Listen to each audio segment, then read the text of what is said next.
herzliches Hallo. Heute geht es um das Thema, wie du Gedanken beeinflusst, um deine Gefühle besser zu steuern. Gedankenhygiene nennt sich das. Mein Name ist Pierina Steiner, Mutmacherin und Lebenscoach. Die kleinste Einheit in unserem Leben ist im Grunde nichts anderes als ein Gedanke. Denn alles, was du und ich im Leben tun, müssen wir zuerst denken. Alles, wirklich alles, was hier auf Erden ist, sei das das iPhone, TV, ein Stuhl, ein Tisch, all das hat nämlich zuerst jemand müssen erdenken und dann entwickelt werden. Nichts, aber wirklich nichts geschieht in unserem Leben, ohne dass wir es zuerst gedacht haben. Ich weiss, jetzt denkst du bestimmt, was soll das? Ich denke mir doch nicht meine Probleme oder meine Sorgen. Doch lass mich da doch einfach mal ein bisschen ausholen. Wir erschaffen uns mit unserem Denken, ob bewusst oder unbewusst, selber Himmel und Hölle. Das klingt jetzt vielleicht wirklich gerade ein bisschen hart, aber es ist genau so. Denn Denken kann niemand anders als du selber. Und nur du allein bist für dein Denken verantwortlich. Niemand anders ist verantwortlich. Ganz einfach, weil deine Gedanken, die kannst nur du denken und bist verantwortlich für die daraus entstehenden Gefühle. Mit dem Denken, ganz egal ob laut ausgesprochen oder ob du es nur innerlich denken, erschaffst du dir deine Realität. Und was noch viel wichtiger ist, du programmierst damit dein Unterbewusstsein, ob bewusst oder unbewusst, ob positiv oder negativ. Die Frage ist jetzt einfach, sind deine vorherrschenden Gedanken positiv oder negativ? Sind sie eher aufbauend, wohlwollend, zu dir selber oder eher klein machend, minderwertig? Denkst du allgemein eher pessimistisch, negativ oder positiv und lösungsorientiert? Bist du eher ein Pessimist oder ein Optimist? Die Frage kannst nur du ganz allein beantworten und sonst niemand anders. Und bist zu dir wirklich selber mal ganz ehrlich. Auch Neid, Missgunst, Angst, Unsicherheit sind am Schluss immer mit negativem Denken gekoppelt. Ich selber bin eine absolute Optimistin. Ich sehe immer das Positive, auch in negativen Ereignissen, weil daraus kann man lernen, sich weiterentwickeln. Und schlussendlich ist es immer nur eine Betrachtungsweise, ganz egal, was dir passiert, weil ich habe es immer so gesehen, alles, was mir im Leben passiert, passiert nur, dass ich erkennen kann, dass ich etwas daraus lerne und mich weiterentwickeln kann. Als Optimistin glaube ich nicht, dass immer alles gut gehen wird. Aber ich bin ganz felsenfest davon überzeugt, dass im Leben nicht alles schief gehen wird. Darum halte ich ganz fest an meinem Optimismus fest, auch wenn ich schon viel Negatives erlebt habe, weil für mich gehört das einfach auch zum Leben. Optimismus, positives Denken ist für mich einfach eine Lebenseinstellung. Das bin ich, das macht mich aus. Es ist längst wissenschaftlich erwiesen, dass Denken, positiv oder negativ, auf unseren Geist, auf unseren Körper und auf unsere Selbstheilung wirkt. Jemand, der sich selber nicht liebt, wird es schwer haben, bei einer Krankheit wieder vollkommene Gesundheit zu erreichen. Es lohnt sich also ganz bestimmt, daran zu arbeiten, an sich selber zu arbeiten. Denn wir ernten nicht einfach ein Schicksal. Das Schicksal entsteht durch unser Denken. Und dazu möchte ich dir etwas vom Talmud vorlesen. Du bestimmst dein Leben. Du sagst einen Gedanken und erntest eine Tat. Du sagst eine Tat und erntest eine Gewohnheit. Du sagst eine Gewohnheit und erntest einen Charakter. Du sagst einen Charakter und erntest ein Schicksal. Im Kleinsten kann man wirklich sagen, ist der Gedanke die feinstoffliche Energie, mit der wir unser Leben erschaffen. In meiner Praxis habe ich auch ein medizinisches Diagnostikgerät, das Hirnwellen wunderschön aufzeigt und auch sofort sichtbar macht. Auch im Bereich des Denken, ob positiv oder negativ, und man sieht dort sofort, was das Denken in unserem Körper auswirkt, und zwar in allen Bereichen. Es ist wirklich immer wieder faszinierend, weil es auch wirklich bildlich dargestellt wird. Auch wenn du jemand bist, der nicht an die feinstoffliche Energie glaubt, ändert sich das gar nichts, denn die Tatsache ist einfach, Denken wirkt, ob du daran glaubst oder nicht. Dein Denken interessiert sich überhaupt nicht, ob du daran glaubst.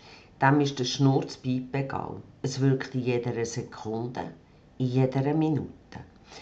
Überleg mal ganz kurz, du hast bestimmt auch schon ganz leichte Anzeichen so von Erkältung, Schnupfen bekommen. Und hast dann vielleicht gedacht, jetzt werde ich bestimmt noch krank. Wenn du das denkst und dir innerlich auch sagst, auch wenn du es nicht laut machst, dann bin ich 100%ig überzeugt, dass du auch krank wirst. Wenn du hingegen denkst, wenn so die ersten Anzeichen kommen, ganz felsenfest, ich bin gesund, dann wirst du auch nicht krank. Wenn du hingegen immer sagst, nein, ich werde nicht krank, nein, ich werde nicht krank, wirst du trotzdem krank. Warum? Dein Unterbewusstsein kann Negationen oder Verneinungen nicht annehmen. Darum hast du dir auch selber mitteilt, Bingo, ich werde jetzt krank. Unser Denken, aber auch unsere Kommunikation sind ganz wichtige Elemente, die unser Leben beeinflussen. Dein Denken verursacht Gefühle und das kennst du. Denn wenn du dich aufregst und nicht aus dieser Denkspirale rauskommst durch positives Denken, dann werden deine Gedanken immer negativer und die Gefühle dazu. Was folgt, ist dann so miese Stimmung und schlechte Laune. Und mit dem schadest du dir nur selber und fängst dich immer mehr von deiner inneren Stärke, deiner mentalen und energetischen Schöpferkraft. Viel von irgendeinem an positiv denken, dann passiert irgendetwas im Aussen und schon wieder fallen sie zurück ins negative Denken. Durch das wird alles, was sie vorher positiv gedacht haben, wieder zerstört. «The Secret», das Buch und der Film haben aber tausende Menschen gesehen. Sie denken, sie leben danach. Aber wenn es wirklich so wäre, dann wäre die Menschheit viel positiver, glücklicher. Wir hätten viel weniger Krieg, Missgunst, Neid, Streit. Menschen würden viel weniger im Jammeritis sein. Sie wären hilfsbereiter, positiver. Doch seien wir doch ehrlich, die Realität, die sieht ganz anders aus. Das erlebe ich immer wieder im Coaching, wenn mir Kunden sagen, sie setzen den Secret um. Somit wünschen sie sich etwas und glauben ein Zeitchen dran. Doch sie haben einen Einzeltermin, weil es eben im Leben nicht rund läuft oder blockiert, was ja nicht sein sollte, wenn man den Secret wirklich anwendet. Dann sollten sich ja die Lebensträume, die Visionen bereits erfüllt haben oder wenigstens auf dem Weg dazu und man ist ausgeglichen, glücklich und zentriert. Da fragst du dich vielleicht jetzt, was läuft denn dort schief? Das Problem ist, dass wirklich einige Leute sich bemühen, positiv zu denken. Sich den Lebenstraum auch intensiv vorstellen, aber durch den Tag immer wieder ins negative Denken geraten, weil sie vom Aussen gesteuert werden. Das ist dann energetisch etwa so, als wenn du etwas anziehst und dann gerade wieder durch negatives Denken wegstossest. Es kann nichts passieren, es kann gar nichts geschehen, wegen rum. Positives Denken oder auch Gedankenhygiene ist etwas vom Schwierigsten überhaupt. Ich sehe das immer wieder in meiner Praxis. Viele wenden es ein Zeitchen an, bemerken dann auch wirklich eine Verbesserung in allen Lebensbereichen und nach einer Zeit hören sie wieder damit auf. Vergleicht das mal bitte mit einem Bodybuilder oder allgemein jemand, der Muskelaufbau macht. Solange dass man intensiv trainiert, baut man Muskeln auf. Und wenn man regelmässig weiter trainiert, dann bleiben die Muskeln auch erhalten. Dann weisst du auch, dass das etliche Zeit braucht, bis die Muskeln überhaupt vorhanden sind. Und das passiert nicht von heute auf morgen. Und wenn ein Bodybuilder dann aufhört, sich der Trägheit, am Fernsehsessel, nur noch hingeht, Chips, Kuchen, Pommes in sich hineinfuttert, ja, dann sind die Muskeln schnell verschwunden und das Fett hat sich angelagert. Er muss ein Leben lang weiter trainieren, um sein Body zu erhalten. Bei der Gedankenhygiene ist es genau gleich. Es benötigt Training und es geht nicht von heute auf morgen.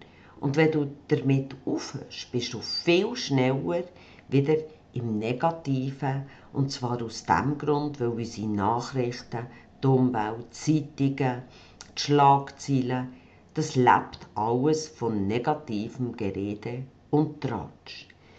Egal in welchem Alter du bist, du kannst das schaffen, aber nur mit wirklich dranbleiben und täglichem Training.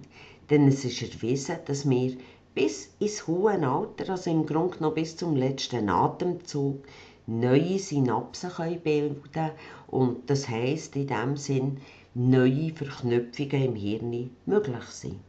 Wenn du aber anfängst und dann wieder aufhörst, dann entsteht eben keine starke neue Verbindung im Hirn und das Denken geht ganz, ganz schnell wieder in alt negativen Trott. Man kann sagen, es ist so, es geht dort zurück, wie es geht auf die alte Autobahn vom Denken, das Denken, das du bisher auch gehabt hast. Beobachte doch mal eine Männerstammtischrunde am Abend oder so einen Kaffeeklatsch in deinem Lieblingscafé unter Frauen. Von was wird dort geredet? Setz dich mal ganz, ganz bewusst an und los zu. Meistens geht es doch ums Negative. Was der blöde Chef gemacht hat, wie schlecht es ihm gibt. Hast du gehört, die hat gerade Scheidung gehabt, der andere hat den Job verloren. Das ist doch schon wieder die dort den neuen hat, etc. etc. 90% wird negativ geredet, wenn man wirklich aktiv zulässt. Tu das mal ganz bewusst machen. Bewusst, ja. Es ist auch eine bewusste Entscheidung, aus dem für mich Schmutzwaschen, Negativreden auszusteigen und Neid und Missgunst abzulegen. Rauszutreten und mein Ding, dein Ding durchzuziehen. Das positive Ding. Und genau da geraten viele wieder in die Negativfallen, weil sie dazugehören wollen. Doch frag dich mal, willst du wirklich zu den Tratschern gehören? Willst du wirklich zu den Negativdenkenden gehören? Zu denen, die verurteilen? Ich glaube es nicht. Mit dem dazugehören wollen, ist das nämlich so eine kleine Sache. Denn wir sind einfach nur Herdentiere. Machen das, was die anderen wollen, was die anderen denken. Wir passen uns an und wir sind nicht authentisch.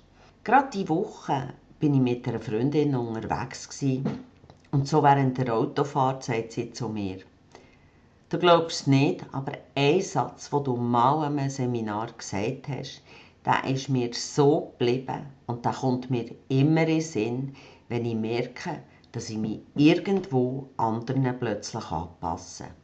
Was ich dann am Seminar gesagt habe: Wer sich anderen anpasst, denen genehm sein will, der ihre Meinung vertritt, der läuft immer nur hinter denen her und sieht nur den Rücken. Er wird die Person nie überholen, nie seine eigenen Spuren, seine eigenen Fußabdrücke hinterlassen. Er ist nicht sich selber, nicht authentisch, nicht einzigartig, kennt sein wahres Ich nicht, seine Fähigkeiten und sein Potenzial.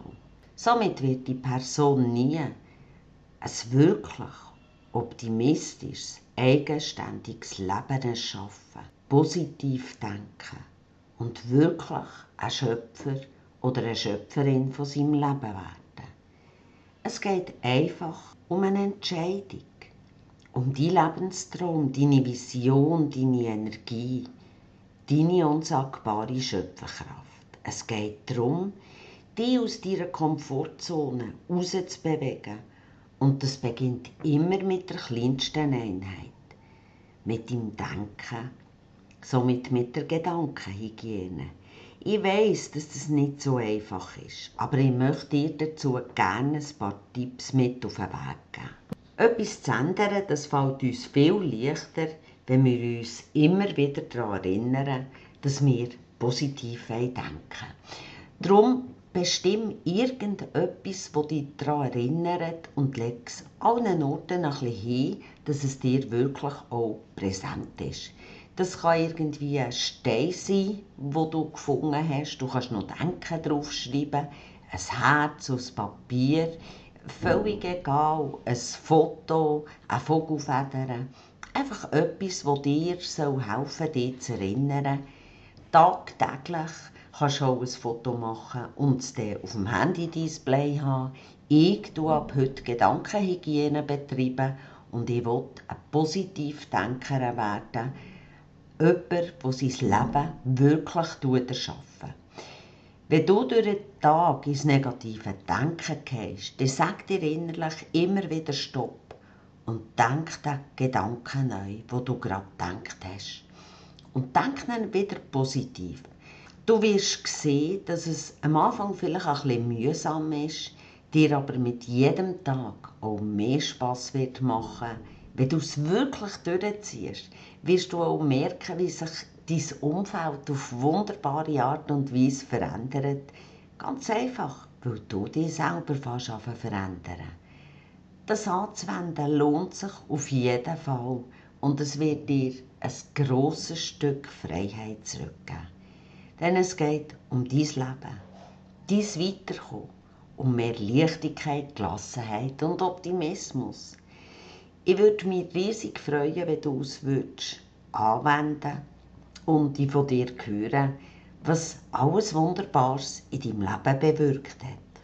Es ist einfach ein Herzenswunsch von mir, dass es dir gut geht und du zu der Person wirst, wo du gerne sein möchtest, so dass deine Visionen, deine Lebensträume auch kannst verwirklichen und deine Schöpferkraft nutzen.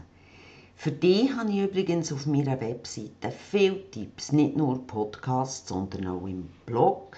Und speziell habe ich auch Gratiskurse.